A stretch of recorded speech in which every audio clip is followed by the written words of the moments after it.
কর্মবিরতি নেই, কাল থেকে আমরা কাজ শুরু করছি। ওই আবার বলছি, টেলিভিশন বলি, ফিল্ম বলি, সব কিছুতেই কাজ শুরু হবে। আমরা ভেতরে এতক্ষণ আলোচনা করে সবাইকে বলা হয়েছে, সবার কাজ শুরু হবে ওই একটা সংগঠন ম্যাজিক মোমেন্ট এবং ওই নামগুলোর সঙ্গে যারা যুক্ত তাদের সবার সঙ্গে সেটা আমরা জানিয়ে দেবো যে এটার সঙ্গে আরো অন্য কোনো কোম্পানি আছে। রাহুল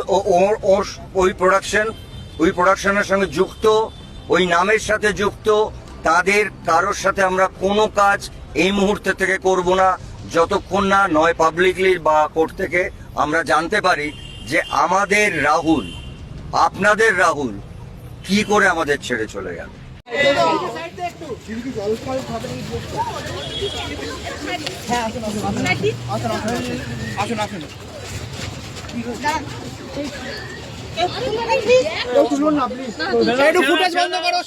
একটাই মানুষ পুরো টলিউড ইন্ডাস্ট্রিকে হেলিয়ে দিয়ে গেছে।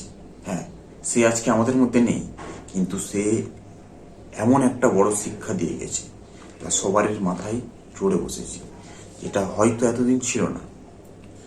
হয়তো জানতো না যে অ্যাকচুয়ালি ইন্ডাস্ট্রির ভেতরে কি কি হয় বা কি কি হতে পারে, যেটা আজকে সবারই সামনে খোলাসা হয়ে গেল। উনি একটা ভিডিও বানিয়েছিল যে মেয়েদের ক্ষেত্রে আরো অন্য কিছু চাওয়া হতে পারে, তো সেটা থেকে সবাই সাবধান থেকো। তো ওনার এই কথাগুলো না একদম প্রত্যেকের মাথায় গিয়ে বসে গেছে।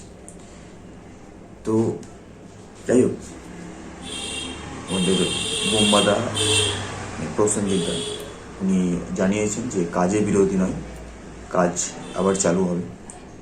তো সেটা নিয়ে কারোর চিন্তার কোনো বিষয় নেই।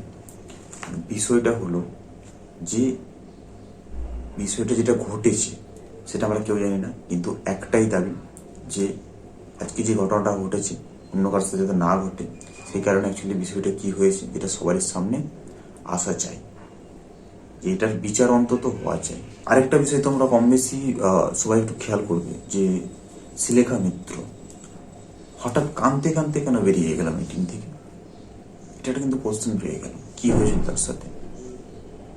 যাই হোক, কারো যদি জানা থাকে তো অবশ্যই কমেন্টে জানিয়ে যেও। ভালো থাকো, সুস্থ থাকো, ধন্যবাদ।